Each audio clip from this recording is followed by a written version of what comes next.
Assalomu alaykum. Chorva qiziquvchilar uchun navbatdagi obyektimiz mana konteyner profillardan tom navis qurish xizmati. Vodiy svashik ustalari. Navbatdagi obyektimiz Andijon viloyati Qo'rg'ontepa tumanida bo'ldi. Eniga 14 metr, uzunligi 100 metr bo'lgan zamonaviy molxonamiz. Ana ko'rib turibsizlar.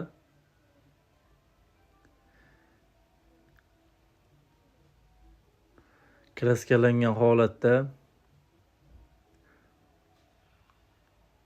Balandligi 6,5 metr.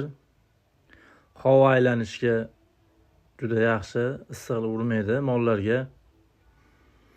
Akamiz chorvadan yaxshi daromad ko'rgan ekan. Yana ham daromadini ko'paytirish uchun yangi zamonaviy molxona qurdiryapti. Xudo xolasa barakasini bersin. Tuniga qatirishga tayyor qilib qo'ydik. Xudo xolasa bu joyimizni.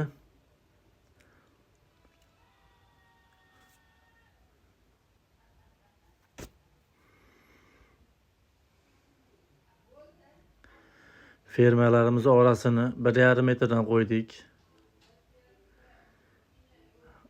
Rekalarini, shadalarini 70 dan qo'yildi.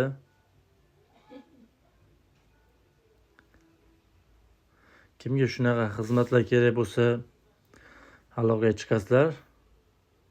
Qiziq bo'lsa, ma'lumotlar berish bepul. Kimga qiziq bo'lsa, nomerlar quyida nomerlar qoldiramiz.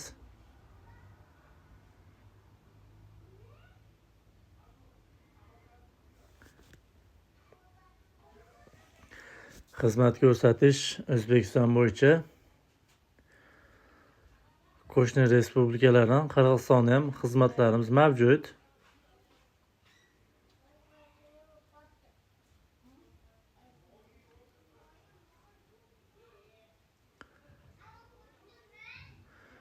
Ko'pincha bir tekisda chiroyli, xudo xolasa, ustalarimiz ko'p yillik tajribali ustalar. Bundan tashqari baland mini stadionlar, arkali tomlar, skladlar, katta omborlarga shunaqa ustun sinavisa qilib